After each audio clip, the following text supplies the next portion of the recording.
오늘도 하나님의 말씀 사도행전 2장 14절부터 36절까지 보겠습니다.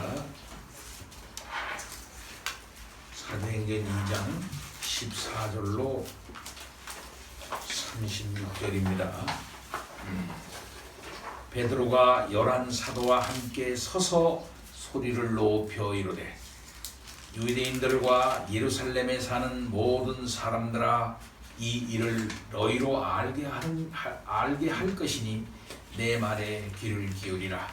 내가 제3신이 너희 생각과 같이 이 사람들이 취한 것이 아니라 이는 곧 선지자 요엘을 통하여 말씀하신 것이니 일렀으되, 하나님이 말씀하시기를 말세에 내가 내 영을 모든 육체에 부어주리니 너희의 자녀들은 예언할 것이요 너희의 젊은이들은 환상을 보고 너희의 늙은이들은 꿈을 꾸리라. 그때 내가 내 영을 내 남종과 여종들에게 부어주리니 그들이 예언할 것이요 또 내가 위로 하늘에서는 기사를 아래로 땅에서는 징조를 베풀리니 곧 피와 불과 연기로다. 주의 크고 영화로운 날이 이르기 전에 해가 변하여 어두워지고 달이 변하여 피가 되리라. 누구든지 주의 이름을 부르는 자는 구원을 받으리라 하였느니라. 이스라엘 사람들아, 이 말을 들으라. 너희도 아는 바와 같이 하나님께서 나사렛 예수로 큰 권능과 기사와 표적을 너희 가운데서 베푸사 너희 앞에서 그를 증언하셨느니라. 그가 하나님께서 정하신 뜻과 미리 아신 대로 내준 바 되었거늘 너희가 법 없는 자들이 손을 빌려 못 박아 죽였으나 하나님께서 그를 사망의 고통에서 풀어 살리셨으니 이는 그가 사망에 매여 있을 수 없었음이라. 다윗이 그를 가리켜 이르되 내가 항상 내 앞에 계신 주를 배웠으며 나로 요동하지 않게 하기 위하여 그가 내 우편에 계시도다. 그러므로 내 마음이 기뻐하였고 내 혀도 즐거워하였으며 육체도 희망에 거하리니 이는 내 영혼을 음부에 버리지 아니하시며 주의 거룩한 자로 썩음을 당하지 않게 하실 것이미로다. 주께서 생명의 길을 내게 보이셨으니 주 앞에서 내게 기쁨이 충만하게 하시리로다 하였으므로 형제들아, 내가 조상 다윗에 대하여 담대히 말할 수 있노니 다윗이 죽어 장사되어 그 묘가 오늘까지 우리 중에 있도다. 그는 선지자라.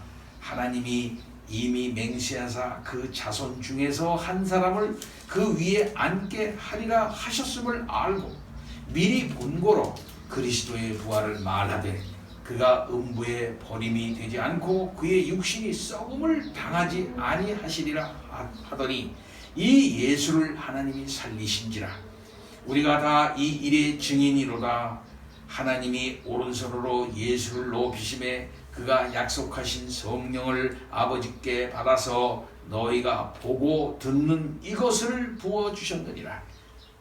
다윗은 하늘에 올라가지 못하였으나 친히 말하여 이르되 주께서 내 주에게 말씀하시기를 내가 내 원수로 내 발등상이 되게 하기까지 너는 내 우편에 앉아 있으라 하셨도다 하였으니 그런즉 이스라엘 온 집은 확실히 알지니 너희가 십자가에 못 박은 이 예수를 하나님이 주와 그리스도가 되게 하셨느니라 하니라. 아멘. 반갑습니다. 날씨는 화창하고 좋은 주일날 아침입니다. 새로운 시작을 하는 그런 기분이 확실히 드는 그런 날입니다. 여러분들 뵐 때마다 늘 반갑고 참 마음이 기쁩니다. 오늘은 베드로의 오순절 설교 그 첫 번째 말씀을 드리겠습니다. 성령 충만을 받은 제자들이 여러 나라의 다른 언어로 하나님의 큰 일을 말하는 광경을 본 오순절에 모인 여러 순례객들은 저 제자들이 저 사람들이 술 마시고 술주정을 한다 그렇게 조롱을 했습니다. 베드로가 이것을 보고 이거 술 취한 게 아니다 이렇게 말하면서 그것이 놀라운 하나님의 역사라고 하는 사실을 설교를 했습니다. 베드로의 설교는 세 부분으로 구성되어져 있습니다. 세 부분이 모두 청중의 주의를 환기시키기 위해서 청중을 부르는 호명으로부터 시작을 합니다. 설교를 시작하는 14절 가운데 보면은 유대인과 예루살렘에 사는 모든 사람들아 라고 이렇게 호명을 하지요. 여기서부터 21절까지가 첫 번째 부분에 해당됩니다.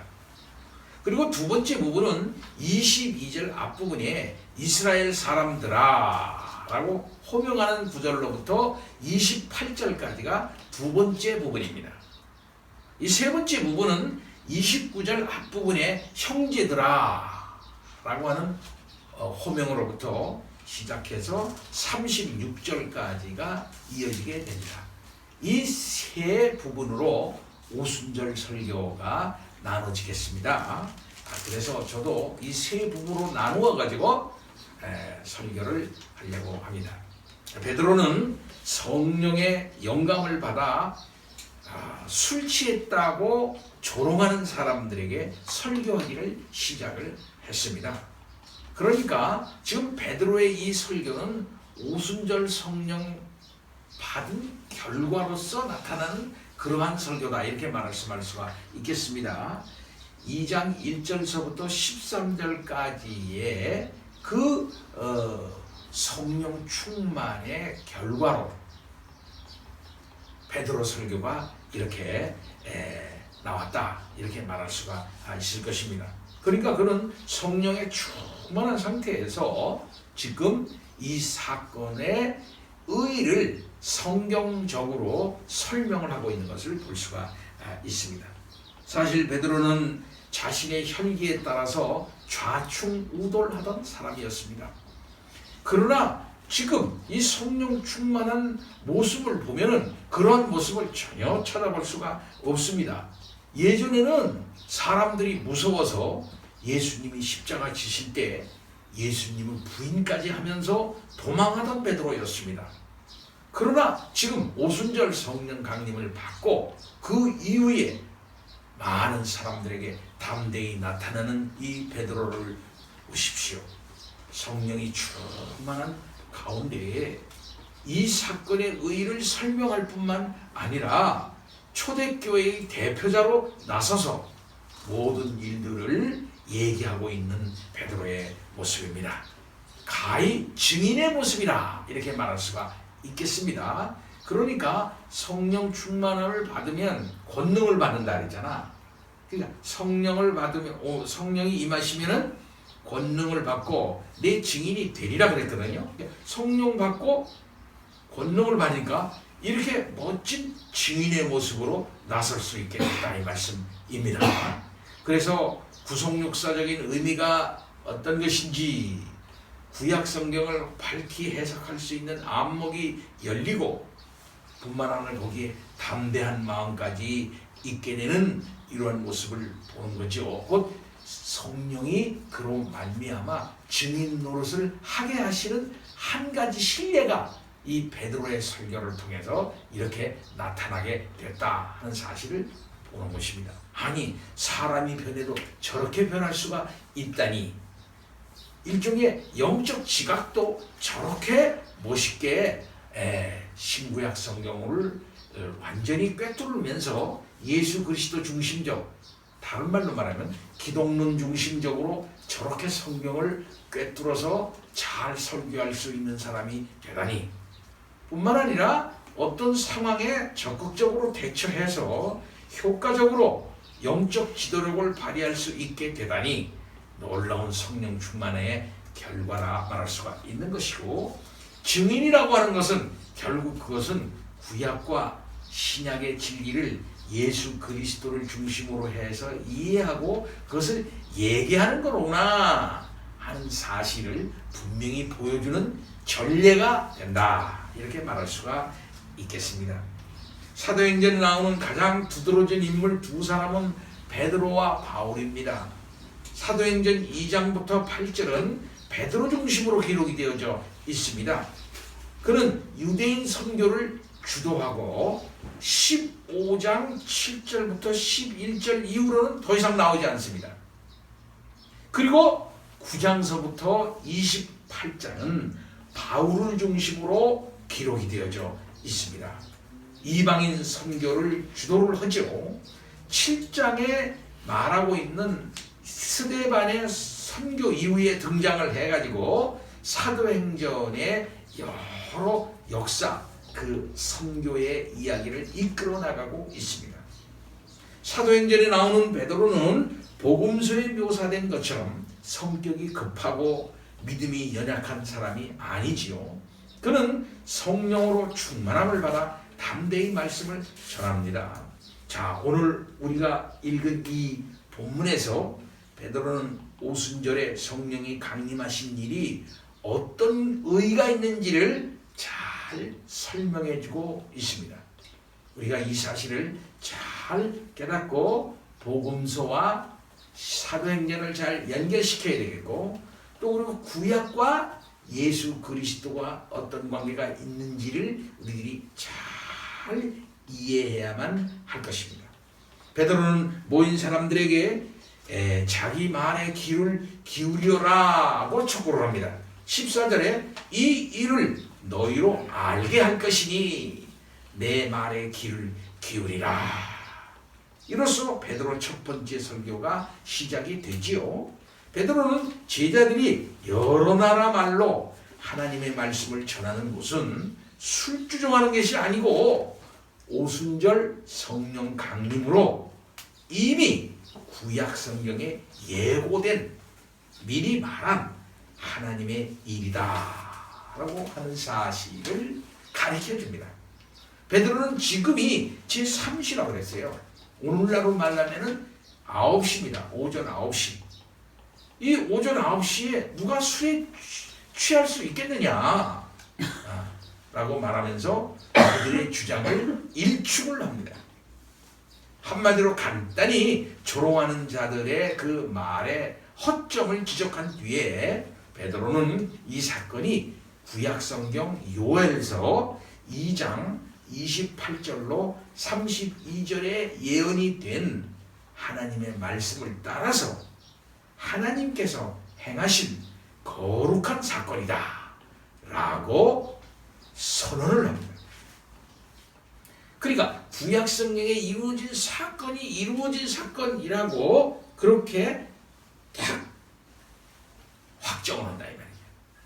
베드로가 특별히 구약성경을 인용하는 이유는 청중들이 구약성경의 권위를 하나님의 말씀으로 믿는 유대인들이기 때문에 그렇습니다. 유대인들이 아니었다면 요엘 성경을 인용할 필요가 없겠죠. 근데 유대인들은 하나님의 말씀은 구약성경이야, 구약성경은 하나님의 말씀이야 라고 다 믿고 있는 사람들이거든요. 그러니까 그 구약성경이 예언한 내용이라고 하면은 그거는 대단한 거지. 그거를 우리가 기다리고 있잖아. 바로 너희들이 기다리던 우리들이 기다리던 그 일이 이루어진 일이야 라고 말하고 있다 이 말씀이죠. 이는 곧 선지자 요엘을 통하여 말씀하시는 것이니 라고 17장 17절에 얘기하고 있어요. 베드로가 인용한 요엘서의 말씀은 다시 세 부분으로 나눌 수가 있을 겁니다. 17절, 18절을 한번 우리가 읽어봅니다. 하나님이 말씀하시기를 말세에 내가 내 영을 모든 육체에 부어주리니 너희의 자녀들은 예언할 것이요 너희의 젊은이들은 환상을 보고 너희의 늙은이들은 꿈을 꾸리라. 그때에 내가 내 영을 내 남종과 여종들에게 부어주리니 그들이 예언할 것이요. 그렇게 말씀을 하고 있죠. 17절까지 18절까지만 이제 읽었어요. 자, 베드로는 요엘이 예언한 것이 오순절에 일어난 일이라고 말을 하는 거예요. 베드로는 요엘이 그 후에라고 그랬어요. 요엘은 그 후에. 여기 보면은 17절에 말세라고 하는 말이 있죠. 근데 이 말세라는 말은 요엘서에는 그 후에라는 말입니다. 그 후에라는 말. 그러니까 그 말을 베드로가 바꾼 거예요. 바꿨어요. 그러니까 베드로는 요엘을 인용을 하면서 그 후에라고 하는 말을 지금 현재적인 시점, 지금 이 사건이 일어나고 있는 이 시점에 어떤 그 시점의 성격의 그 시간으로 바꾼 거예요. 그러니까 그 후에라고 하는 말을 말세라고 하는 말로 바꾸어 가지고 이 사건을 종말론적으로 해석을 하고 있다. 이렇게 말할 수가 있겠습니다. 이것이 이런 방법이 이 사도들의 그 구약 인용의 그 변용적 방법이라 그래가지고 종말론적으로 예수 그리스도 중심적으로 구약 성경을 해석하는 방법이에요. 그런 예수 그리스도 중심적으로 종말론적으로 해석하는 그런 관점에서 구약을 인용하고 있다 이 말이에요. 요게 자, 성령의 강림은 종말의 날에 도래하는 그러한 일이다 라고 이렇게 말하고 있는 겁니다. 그런데 이 종말의 날이라고 하는 것은 구원과 심판의 날이죠. 종말이라고 하면 뭐냐? 성경의 종말이라고 하는 것은 무엇이냐면 하나님의 뜻이 이루어지는 때를 말하는 거예요. 하나님의 뜻이 완전히 이루어지는 때. 하나님의 뜻이 완전히 이루어지는 때는 어느 때냐면 심판의 때이고 동시에 구원의 때입니다. 따라서 심판과 구원이 동시에 일어남으로 말미암아 세상을 완전히 정리하는 거죠. 하나님이 만드신 세상을 하나님의 뜻대로 완전히 새롭게 통치를 하는 거예요. 한마디 말로 재창조하는 것입니다. 심판하고 구원해서 새롭게 만들어버리는 거예요. 이게 역사의 종말이라고 해요.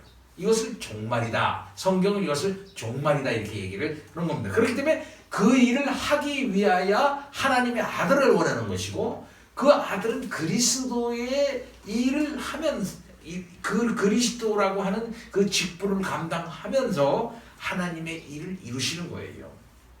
그렇게 해서 역사의 종말이 와서 심판이 이루어지고 구원이 이루어지게 되는 것입니다. 베드로는 지금 그걸 깨달은 거예요. 이건 종말에 이루어질 일이다. 종말에 이루어질 일. 그래서 이 사건은 구원 사건이며 동시에 심판을 예고하는 사건이다 라고 하는 사실을 말씀해주고 있는 거예요. 자, 따라서 성령이 오셨다고 하는 것은 그렇기 때문에 두 가지 의미를 가지게 되는 거예요. 하나는 뭐냐면 구원의 의미를 가지게 되는 것이고 하나는 뭡니까? 심판의 의미를 가지게 되는 거예요. 예수님이 오셨다고 하는 것은 뭘 말하는 것이겠습니까? 구주가 오셨다는 거 아니겠어요? 하나님의 아들이 오셨다. 그리스도가 오셨다라고 하는 것은 심판을 위해서도 오신 겁니다. 또한 구원을 위해서도 오신 것이거든요. 오셔서 구원할 자를 구원하시고 심판할 자를 심판하시는 것입니다. 이제 그 일이 이 지상에서 이루어졌어요. 그리고 하늘에 올라가서 그것을 이제 전 세계적으로 적용해서 이루시는 것입니다. 그 일을 위해서 성령께서 이제 오시는 거거든요. 그렇다면 성령께서 오신 그 사건은 하나님의 아들 그리스도가 이 땅에서 오신 그 사건을 확증을 하고 그 사건을 전 세계적으로 보편적 세계 속에 이제 적용하는 역사다 이렇게 말할 수가 있을 것입니다. 그렇기 위해서 그 예수 그리스도를 온전히 믿고 따르는 그 제자들에게 먼저 영을 부어주시는 거예요. 그래서 먼저 영을 부어주리라. 이 말씀은 오순절 성령 강림을 가리키는 것으로 해석할 수가 있겠죠. 여기서 오순절의 절기는 뭐라고 그랬습니까? 오순절의 절기는 첫 열매. 첫 열매를 거두어서 하나님께 드리는 그런 절기고, 첫 열매를 드리니까 뭡니까? 추수가 시작됐다고 하는 절기예요. 이제 본격적으로 추수를 옵니다 라고 하는 사실을 하나님께 감사하면서 알리는 그런 절기라 이 말씀입니다. 이런 점에서 요엘서의 예언의 말씀은 오순절 성령 강림 사건을, 이 사건이 이 땅에 이루어지는 것인데 이제 영적 추수 사건이 시작됩니다 라고 하는 사실을 그 백성들에게 사명을 주는 것이고, 제자들에게, 증인들에게 사명을 주는 것이고, 그 사건을 시작하는 것이다 이 말이에요. 그러니까 오순절과 더불어 시작되는 이 영적 추수 사건은 말세 현상이야. 말세 현상. 그게 이미 예수님의 초림이 말세의 시작이죠. 이미 오셔서 이 땅에 그의 일을 먼저 이루시는 거고, 그것을 확증해가지고 성령 오시는 거니까, 이제 그의 오심, 예수님의 첫 번째 오심, 성령의 오심 사건은 한 사건이에요. 어떤 면에서는 의미상으로 보면 하나의 사건이에요. 그래서 그때부터 말세의 추수 사건이 본격적으로 이루어지는 것이고, 말세의 구원 사건이 이제 이루어지는 거예요. 추수하게 되면 어떤 일이 이루어지게 됩니까? 추수하게 되면 알곡은 거두어 드리는 거예요. 알곡을 막 거두어 들여서 창고에 거두고요, 쭉정이들은 바람에 날려버리는 겁니다. 그런 일이 우리 주님이 지금 하늘에 올라가가지고 이 역사 속에서, 말세 속에서 지금 이루시겠다는 거예요. 그러니까 이 사건은 굉장히 중요한 사건이거든요. 중요한 사건. 그래서 오순절에 120명의 제자들에게 영을 부어주신 하나님은 그 이후에도 계속적으로 그 백성들을 충만하게 하셔서 영적 추수 사건을 가담하도록, 영적 추수 사건을 이루는 심부름꾼이 되도록, 증인 노릇을 하도록 그렇게 해나가시는 것이다 이 말이에요. 그래서 오순절 성령 강림이 있고, 그 성령을 받은 성도들이 이제 예루살렘에서 추수를 해서 예루살렘 사람들 모으고, 또 그들이 또 세상에 나가서 안디옥에서 모으고, 저 소아시아에서 모으고, 저 그리스 헬라에 가서 모으고, 또 로마에까지 가서 모으기 시작하는 거예요. 예. 그러기 위해서 그 능력을 부어주시는데, 곧 증인 노릇을 할 수 있는 능력을 부어주시는데, 바로 그것이 성령님이 오십니다 라는 것입니다. 이 하나님이 부어주신 이 영은 어떤 특정한 사람들에게, 어떤 특정한 민족에게 부어주는 것이 아니라고 분명하게 강조해서 얘기하고 있어요. 모든 사람이라고 해요. 모든 사람. 그래서 오늘 본문의 표현대로 말하면 모든 육체, 젊은이나 늙은이나 남종이나 여종이나 차별 없이 성령이 임하는 것입니다. 이미 오순절에 로마 세계 각처로부터 온 디아스포라, 곧 이민 유대인들에게 신분과 남녀와 빈부의 차별 없이 임했어요. 이후에는 나라와 인종의 장벽을 넘어서서 온 세계 만민 위에 차별 없이 임하게 되는 것입니다. 그렇다면 마지막 날 말세에 하나님의 나라를 이 땅에 분명히 드러내시고, 그 전진기지요, 그 믿는 사람들의 모임인 교회를 이룸에 있어서는 이렇게 예수 그리스도 안에서 남녀의 구별이 없고, 빈부의 차별이 없고, 사회적 신분의 차이가 없는 공동체를 이루어 가지고 이 땅에 하나님의 역사를 이루게끔, 구원의 공동체를 이루게끔 그렇게 해나가시는 것이 하나님의 큰 일이 되는 것입니다.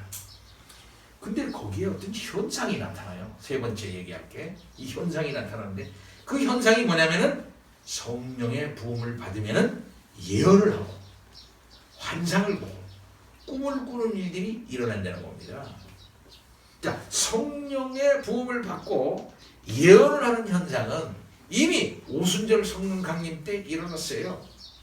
사도들이 여기 120명의 문도들이 성령의 부음을 받고 다른 나라 말, 외국어를 가지고 하나님의 큰 일을 전하는 일이 생겼다 이 말입니다. 예, 알아들을 수 있는 말로 전하는 거예요. 이거는 예언이야. 예언. 성경의 이 예언은 두 가지 의미를 가지게 됩니다. 예언이라고 말하는데 하나는 뭐냐면 미리 예자.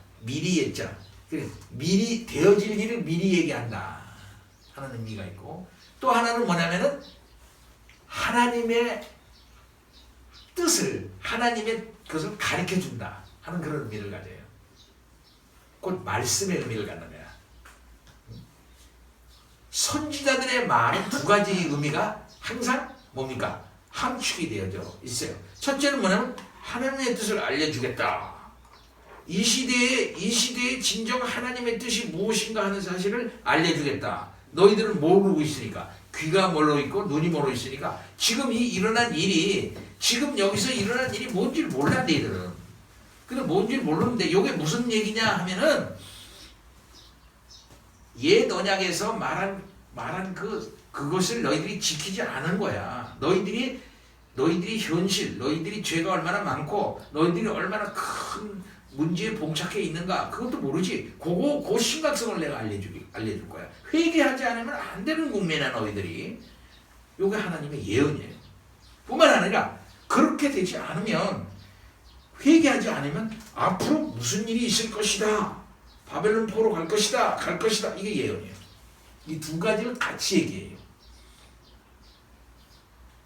그러니까 하나님이 말씀이라고 하는 것은 단순히 사사로운 게 아니고 하나님의 계획과 뜻을 명확하고 분명하게 가르쳐주고 알게 한다 하는 게 예언인 겁니다. 따라서 이들이 성령을 받고 하나님의 큰 일을 전했는데 이게 예언이야. 그러니까 예언은 하나님의 말씀을 의미하는 것입니다. 예수님을 구주로 영접하면 지금 이 시점에서 영접하면 너희들이 구원 받는다 하고 미래를 얘기하죠. 그렇죠? 예언이다 이 말이에요.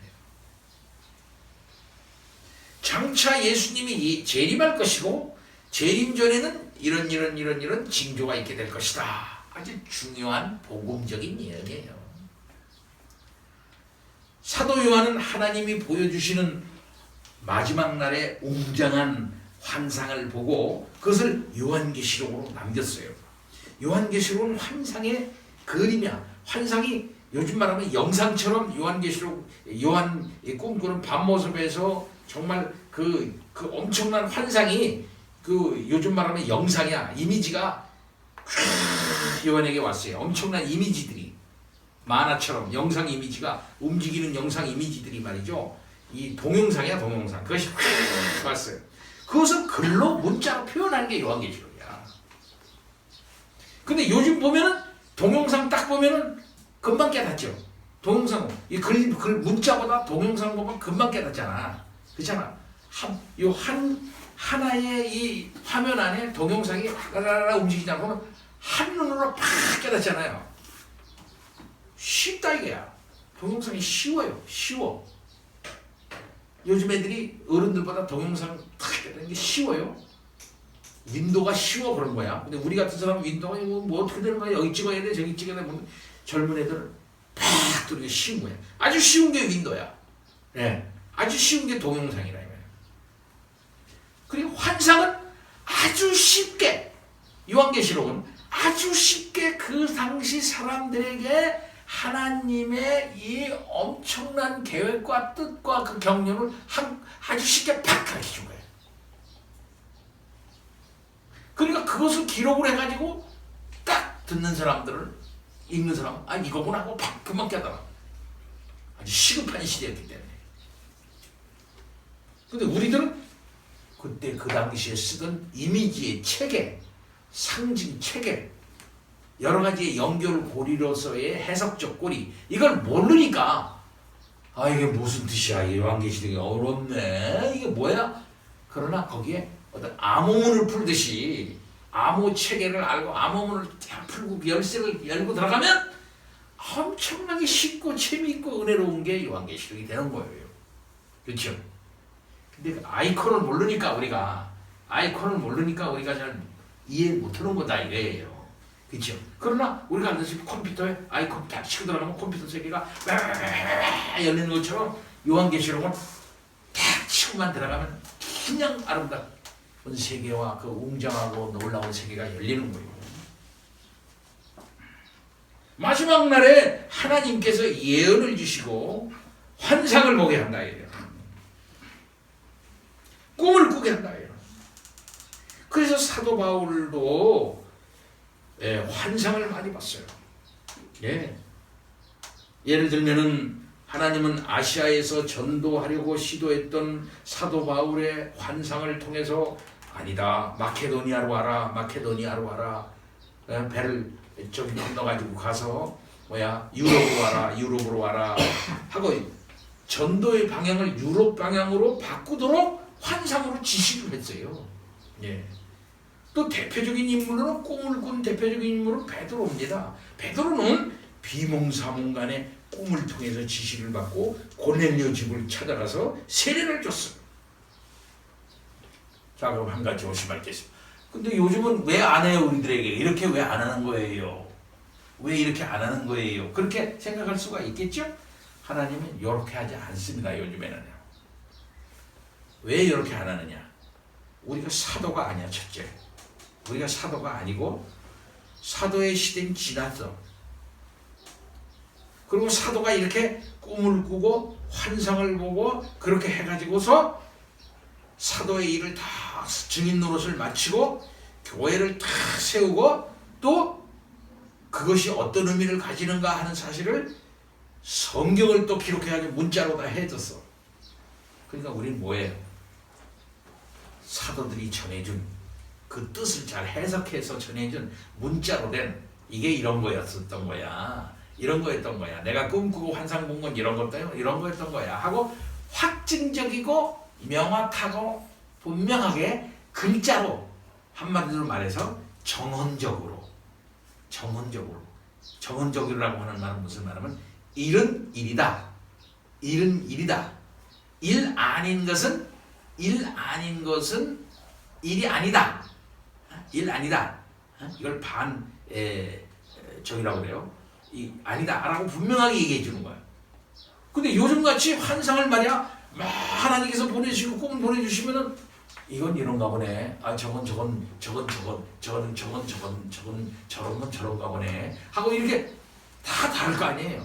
그렇죠? 사도들은 그렇지 않았다. 사도들에게 하나님께서 주신 그때 당시에 그 사도 시대에 계시 시대에 주신 그 환상은 다 하나님 중심적으로 뜻과 다 일치하도록 하나님께서 다 그렇게 하셔서 주실 것이다. 그러나 요즘은 하나님께서 그렇게 하지 않으셔요. 근데도 우린 꿈꾸잖아. 근데도 요즘에 환상 보잖아. 그럼 그거 뭐예요? 극히 개인적인 거다. 극히 주관적인 거다. 그런 걸 통해서 우리들에게 때로는 개인적인 심령의 각성도 줘요. 저도 꿈꾸면서 많이 각성했습니다. 꿈을 꿨는데 내가 죽어 있는 거야. 내가 죽어 있어. 죽어 있어 내가. 죽어 있는 나를 보는 거야. 내가 죽었네. 와, 그러면서 무섭더라고. 그러면서 제대로 살아야 되구나. 하나님, 벌써 기도하면서 깨는 꿈이라던가. 그러면 내가 하나님 감사합니다 하고 나름대로 개인적으로 그것을 해석을 해가지고서 바르게 살아야 되겠다 이렇게 각성을 했죠. 그럼 자기 나름대로 그렇게 하면 되는 거예요. 그러나 그것이 다른 사람들에게 너도 그렇게 해라 라고 말하는 건 못 돼. 극히 개인적인 것 도움을 주는 꿈도 하나님은 꾸게도 하십니다. 그러나 그건 또 성경은 아니야. 그렇다고 해서 그것도 성경은 아니야. 개인적인 비밀스러운 영적 깨달음의 하나의 자료를 하나님께서 주신 것뿐이다 라고 생각하고 상대화시켜야 돼요. 항상. 따라서 하나님께서 오늘날에도 꿈과 환상을 주시긴 주십니다만은 그러나 그것은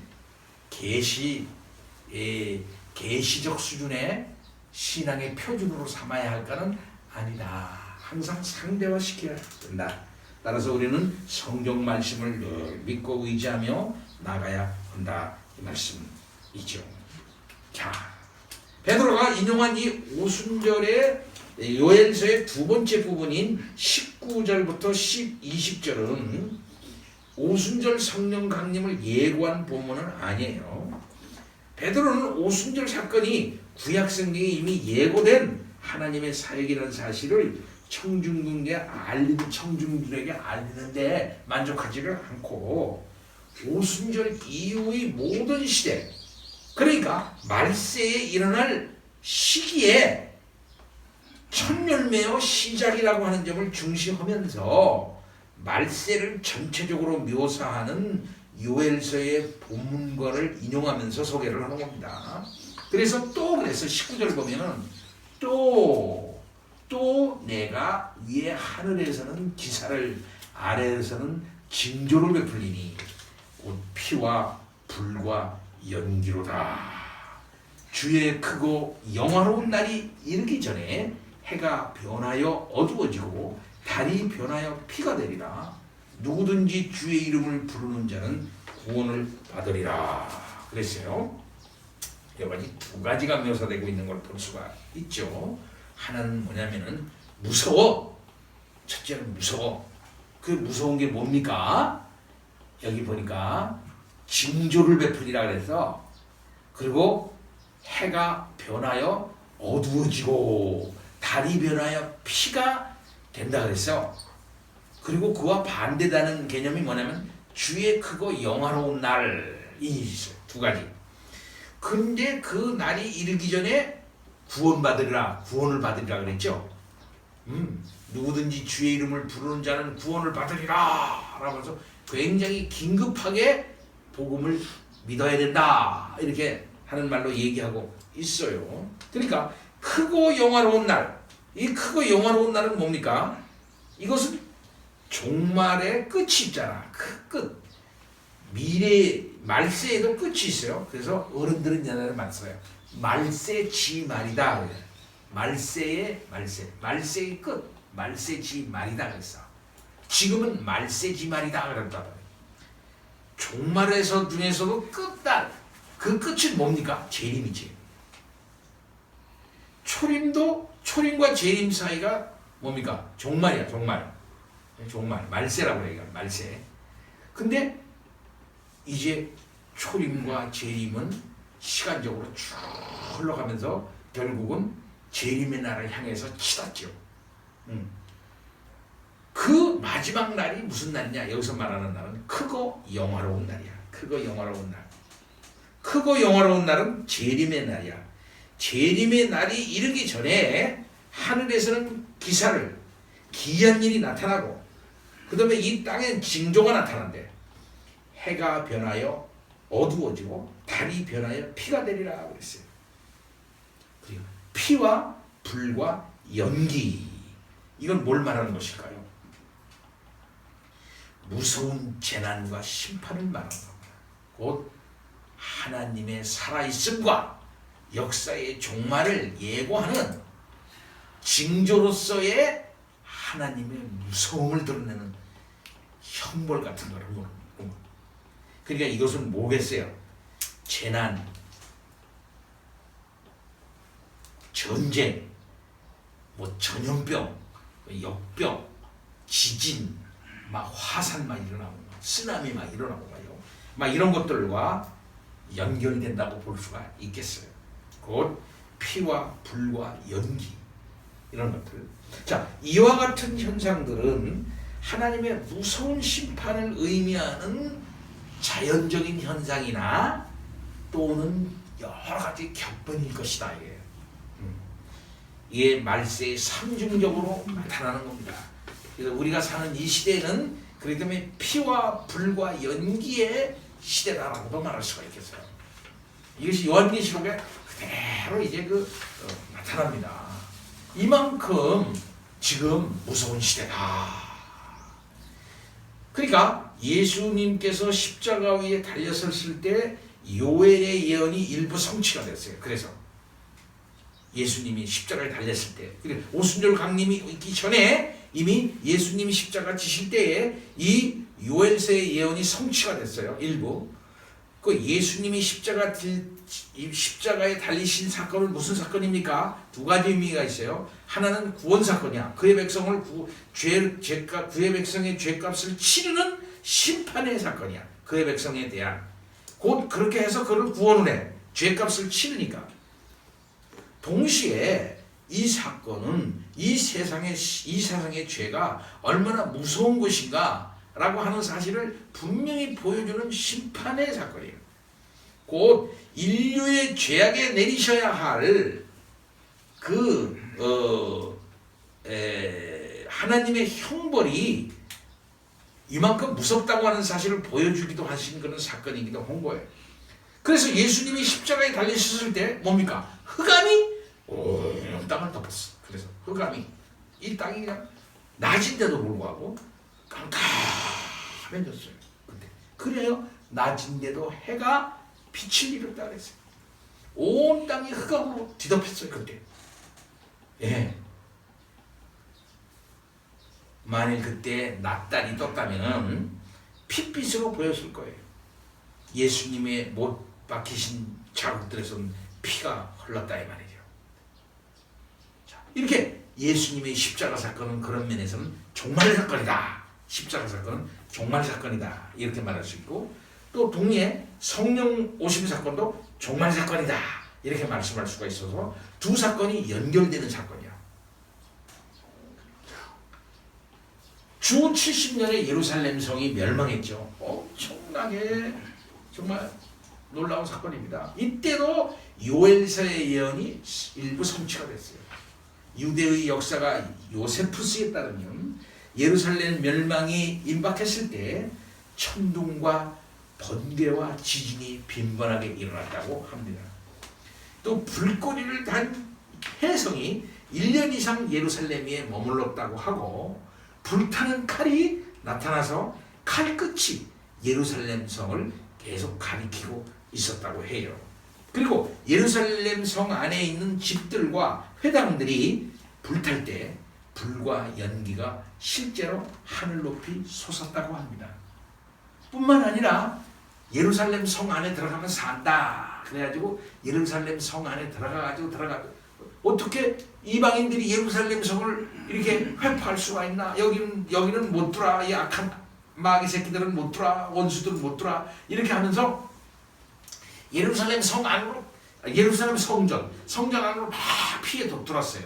예루살렘 시민들이. 거기서 다 죽었어. 근데 그들의 피가 어느 정도 흘렀냐면 무릎을 찼대. 무릎까지 차올랐대. 피가 질퍽질퍽. 종말 사건이에요. 종말의 그 의미를 그걸로 아주 분명하게 보여주는 사건인 거죠. 그러니까 예루살렘 성의 멸망은 AD 70년의 멸망은 앞으로 있을 세상의 멸망이 얼마나 무서울 것인가, 철저할 것인가 하는 것을 보여주는 예고 사건이다. 이렇게 말할 수가 있겠죠. 그러니까 지금 이 오순절 성령 강림 사건은 이만큼 무서운 하나님의 심판이 지금 역사 속에서 이루어진다. 그것이 이미 이제 시작이 된다. 그러니 너희들 누냐? 십자가에 달려가지고 돌아가셔서 하늘에 오르신 이 예수를 너희들이 믿으면 안 된다. 믿지 않으면 안 된다. 이거 굉장히 급박하다 말이야. 급박해. 예? 그러니까 누구든지 성령 받았지 않냐? 똑같이 누구든지 예수 믿으면 사는 시대가 왔으니 이제 누구든지 성령 받는 것처럼 이제 누구든지 주의 이름을 부르면 누구든지 구원을 받는다 라고 베드로가 복음을 얘기하는 거예요. 복음을 전하는 이 일은 정말 사건이야. 그렇기 때문에 이것도 무서운 사건이야. 심각한 사건이야. 이게 막 죽어가는 사람들을 막 건지는 사건이 뭡니까? 복음, 예수 믿으라는 거예요. 그러니까 교회 나오는 것이 이게 그냥 심심풀이로 그냥 나오는 게 아니에요. 이건 살려고 나오는 거야. 죽음에서 건진 사람들이 살려고, 계속 살려고 나오는 심각한 사건이 교회 사건이라는 거예요. 이게 교회 나오는 거는 엄청나게 의미 있는 사건이고 생명의 사건이고 이거야말로 놀라운 의미 있는 사건이에요. 야, 살았다. 물에 빠진 아들을 건져내는데 애가 죽어서 숨을 못 쉬어. 근데 그냥 아버지가 들어가가지고 막 인공호흡을 하고 숨을 막 가슴을 막 해가지고 막 심폐소생술을 해가지고 푹 살아서 입에서 물이 막 나오면서 푹 아버지, 그러니까 와, 우리 아들 살았다 하고 만세를 부르는 사건이 구원 사건이에요. 교회 나오는 거야. 교회 안 나올 수 있어요? 우리 학생들 교회를 안 이룰 수 있냐고. 지금도 무수한 사람이 피와 불과 연기, 하나님의 심판을 받고 막 죽어가고 있어.